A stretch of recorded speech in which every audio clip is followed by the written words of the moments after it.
Reading challenge.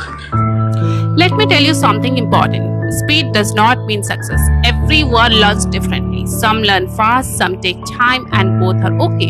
You're not in a race, you are not late. You are right on time, your time. Sometimes we look at others, we think, she speaks better than me. He finished that book already, and we feel bad. We feel small, we feel like we are not good enough.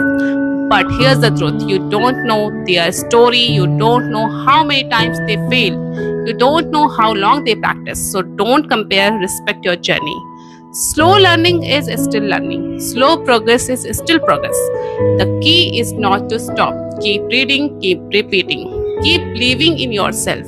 You will get better not in one day, but every day. And one day you will look back and say, I did it. I really did it. Congratulations. I hope this helped you. Thank you.